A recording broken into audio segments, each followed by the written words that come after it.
Kembali bersama kami di Sapa Indonesia Pagi, Saudara. Masih kita membahas terkait dengan proses hak angket pemakzulan Bupati Pati Sudewo bersama dengan 3 narasumber. Saya sebelum ke 2 narasumber lain, saya mau ke Pak Suwondo lagi. Pak Suwondo, ini kan kemarin juga sempat ada aksi yang dilakukan oleh warga Sukolilo gitu ya, sebagai bentuk dukungan kepada Pak Bupati untuk tetap menjabat seperti itu. Nah, kalau saya perhatikan ini sepertinya hanya ada di Sukolilo. Apakah juga sudah berkomunikasi misalnya dengan warga-warga di daerah lain yang juga memiliki dukungan yang sama terhadap Bupati Pati? Atau sejauh ini hanya warga Sukolilo saja, Pak Suwondo? Ini Mas, ceritanya begini, dari unek-unek khususnya warga Sukolilo itu yang dukungan ternyata masih banyak Mas. Hmm. Itu masih banyak. Ada orang yang contoh kecil yang tidak mempunyai HP, orang yang agak usia-usia menginjak usia dewasa atau selanjutnya yang usia lanjut itu kan tidak bisa menyampaikan secara terbuka gitu loh. Lah, Hmm. saya ini begini Mas, dicurhatin. Ini caranya kalau misalnya bareng-bareng pendapat kita biar tahu di publikan gimana kan gitu Mas. Nah, Hmm. akhirnya itu kita berbondong-bondong menyuarakan Mas. Nah, untuk masalah kecamatan lain itu kebetulan ada Mas. Hmm. Insya Allah nanti siang menjelang sore nanti pendukung Pak Sudewo yang dari Kecamatan Kayen ada Mas. Insya Allah hari ini Mas. Oke, Itu baik. Mas yang saya sampaikan Mas. Baik, baik. Kalau untuk inisiatifnya sendiri, Pak Suwondo, berarti dari Anda nih ya yang mengumpulkan aspirasi dari masyarakat-masyarakat yang pro sama Pak Bupati? Untuk Sukolilo saya tidak mengumpulkan, cuman pas bareng-bareng nongkrong di warung itu sepakat Mas. Sepakat Hmm. bareng-bareng dari rakyat cilik Mas, dari rakyat Hmm. kecil, dari warga. Itu pun tidak ada dukungan dari pihak manapun. Kita Hmm. berbicara dari satu lain ke sama lain gitu loh. Oh, berarti Untuk tidak ada tular kata yang orang menggerakkan Jawa gitu ya, mengatakan Pak ya? untuk tular, akhirnya membentuk suatu gerombolan gitulah. Terus Hmm. saya pribadi itu berdiskusi, ngomong bareng-bareng baiknya gimana. Akhirnya Oke. kita sungkem Mas, sungkem ke seluruh kepala desa Kecamatan Sukoilo, sungkem minta izin Mhm, gitu. mhm. Oke, baik, baik. Saya Seperti itu. kembali ke Pak Teguh soal proses pansus hak angket di DPRD Pati. Pak Teguh, kira-kira kalau dari DPRD Pati ini targetnya bakal selesai kapan dan apakah kemudian ada juga nih waktu untuk menunggu misalnya ada perubahan status hukum dari Bupati Pati Sudewo di KPK? Pak Teguh, masih di mute Pak Teguh?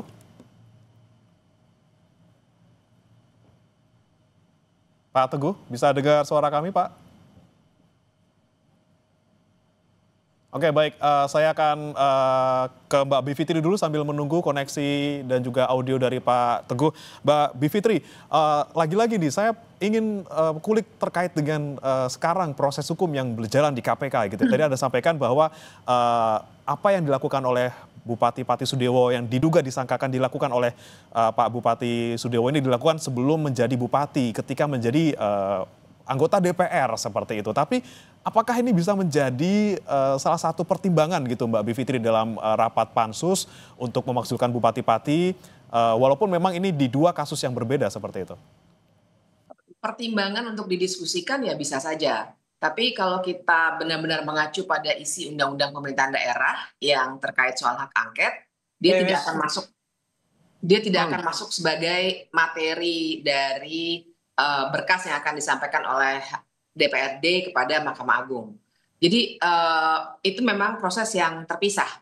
Bahwa mereka akan memonitor, saya yakin akan terjadi gitu. Tapi yang harus diingat juga, pansus hak angket, kemudian proses di Mahkamah Agung, semua batasannya juga tidak selama-lamanya bertahun-tahun.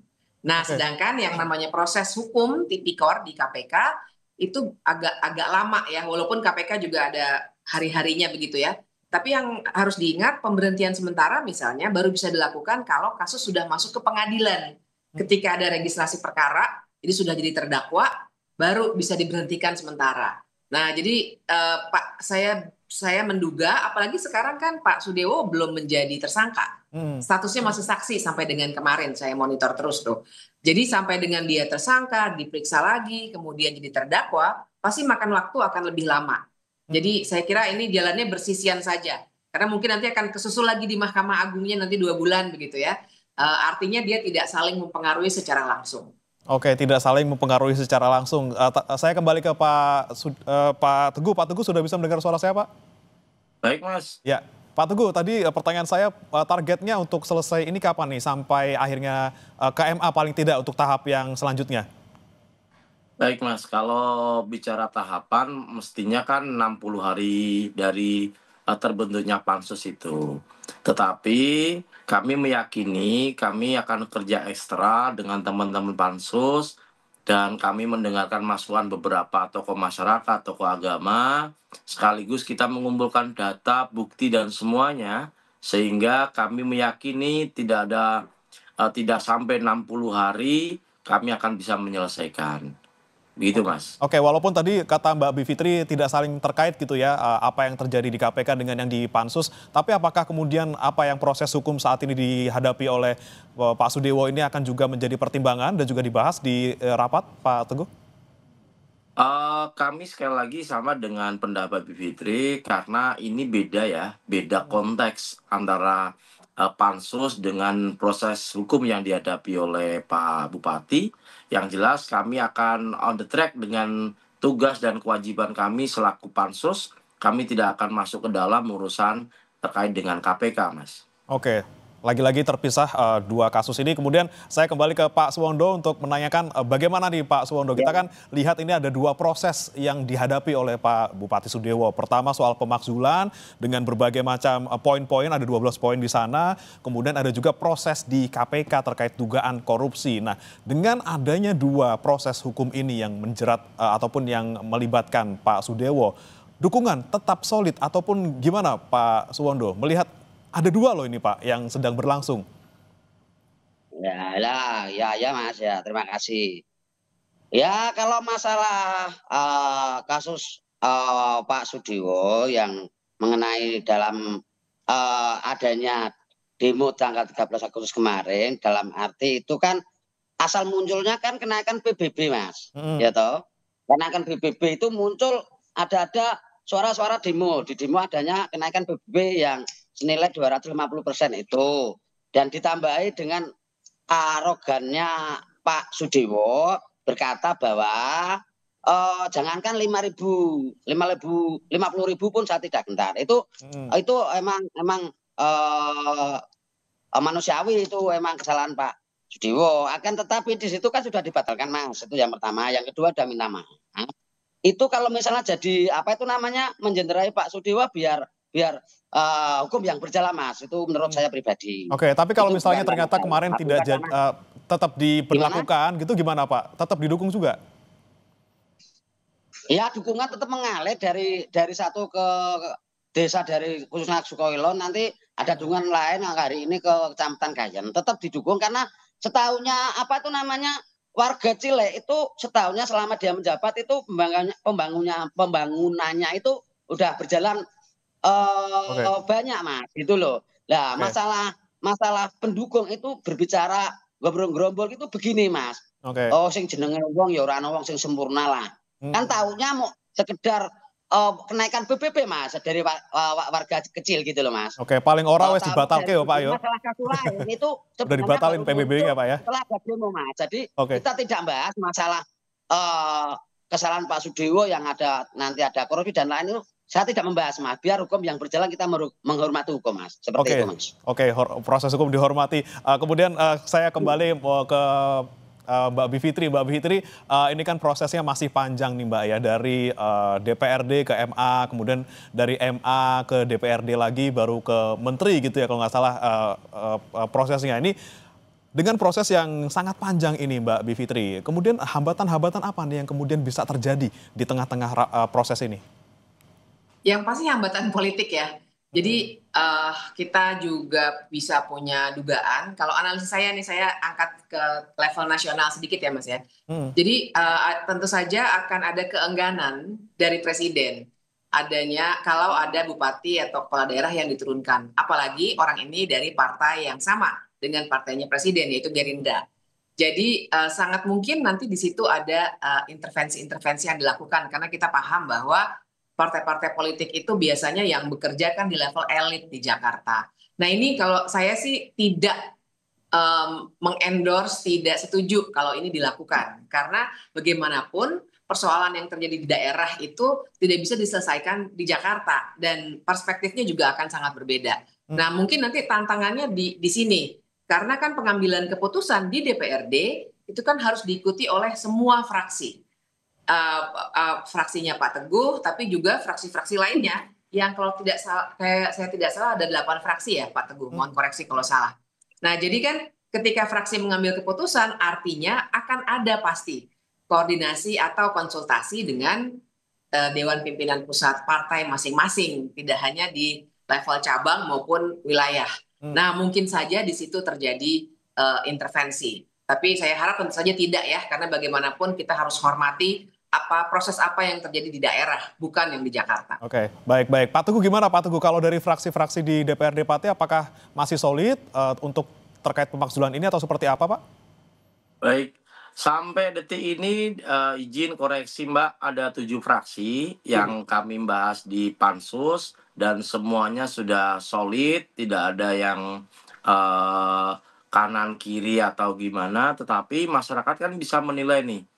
Pansus, terus tim anggota Pansus mana yang bicara dan yang tidak bicara, siapa nanti yang kena guncangan, siapa yang kena masuk angin, masyarakat saya yakin bisa menilai.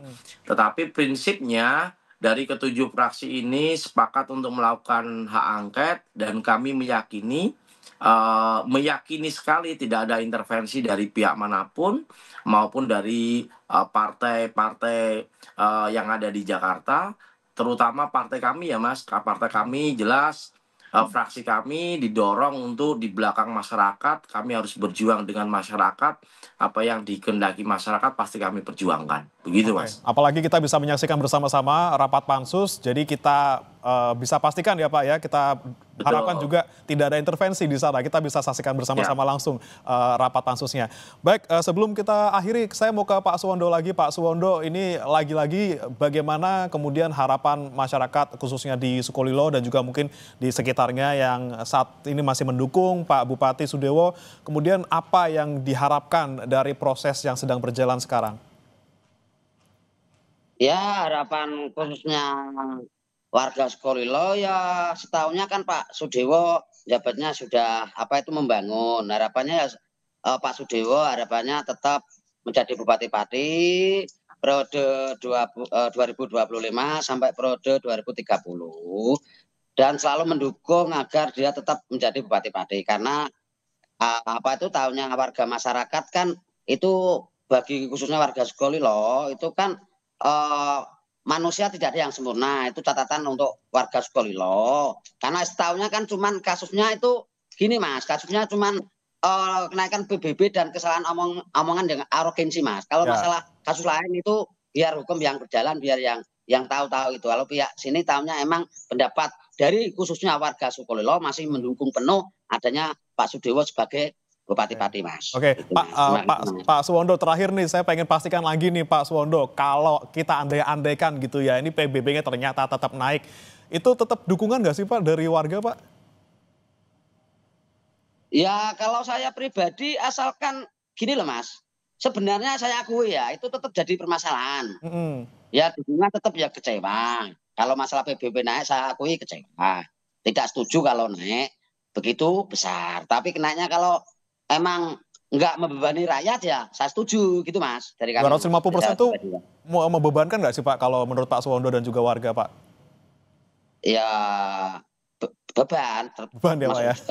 Beban. Tapi kan hari ini dibatalkan Mas, saya dengar gitu loh. Ya. Sudah dibatalkan. Oke, yang penting dibatalkan ya Pak Suwondo ya, nggak jadi diberlakukan ya, gitu dibatalkan. Itu kan bentuk pro rakyat itu. Kalau bagi pendapat saya pribadi itu bentuk rakyat karena suara rakyat akhirnya didengarkan dan akhirnya dibatalkan begitu Mas. Oke, baik. Terima kasih Pak Suwondo, Pak Teguh Bandang, Ketua Pansus Pemakzulan Bupati Pati, Mbak Bivitri, dosen Hukum Tata Negara STHI Jentera sudah bergabung bersama kami. Kita kawal bersama-sama rapat Pansus Pemakzulan Bupati Pati. Jangan sampai lagi-lagi titik dalam tanda petik itu ya ada intervensi di sana. Terima kasih Bapak Ibu sudah bergabung bersama kami di Sapa Indonesia Pagi. Salam sehat.